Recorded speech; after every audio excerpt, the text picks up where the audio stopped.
Sepp van den Berg, the young Dutch defender whose trajectory at Liverpool was marked by unfulfilled promises, quiet internal struggles, and ultimately a brilliant rebirth at another Premier League club.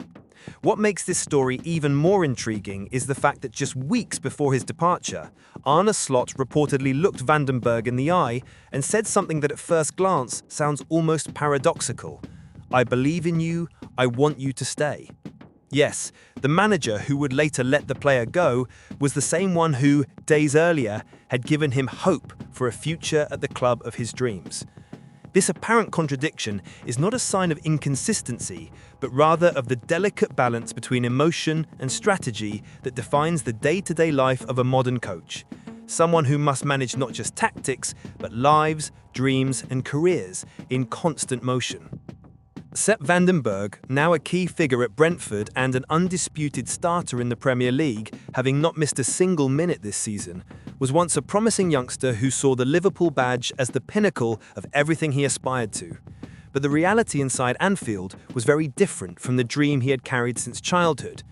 In a revealing interview with The Guardian, van den Berg opened his heart with rare candor, describing how his years at the English club were marked by a constant sense of invisibility. "In the previous years, I never felt I had a proper chance," he said, with a mixture of resignation and relief.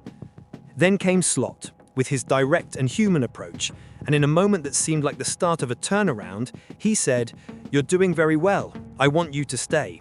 You won't start, but I believe that if you remain, you'll have a chance in the future to be a starter." These words, imbued with confidence, could have been the trigger for a new chapter.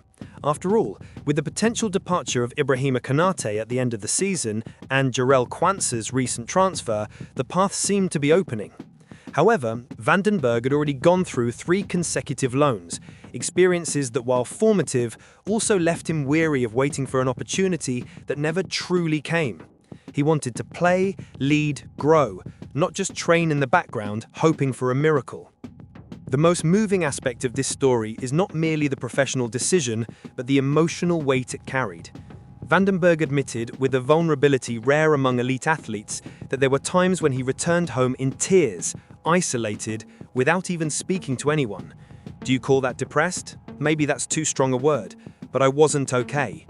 He described a fragile mental state where self-confidence, so essential for any player, had evaporated. "I constantly doubted myself, as if I wasn't good enough. I even reached a point where I didn't want to go to training, and that's nothing like who I am." These words resonate as an urgent reminder to the football world. Behind every numbered shirt is a human being in development, especially when it comes to young players who leave home early, often alone, to chase a dream in a foreign land.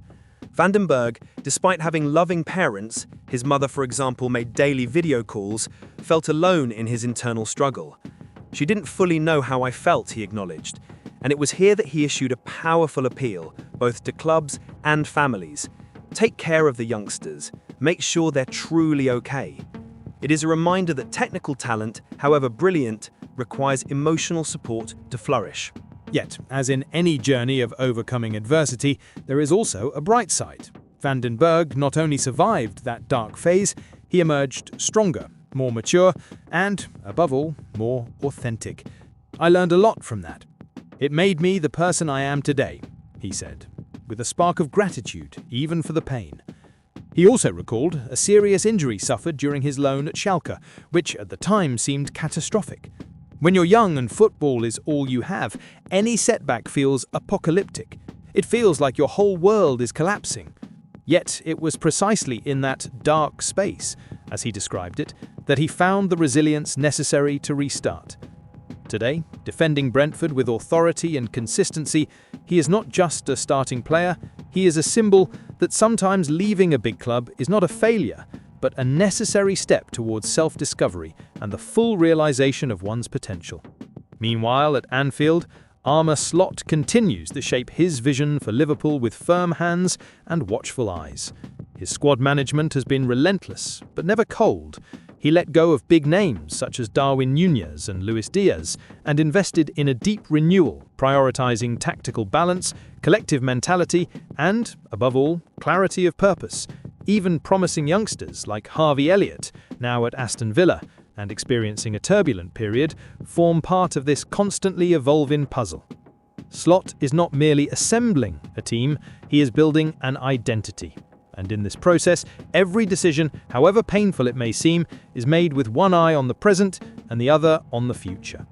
Van den Berg's situation perfectly illustrates this dilemma: how to balance faith in a player with the immediate need for results, how to offer hope without creating false promises.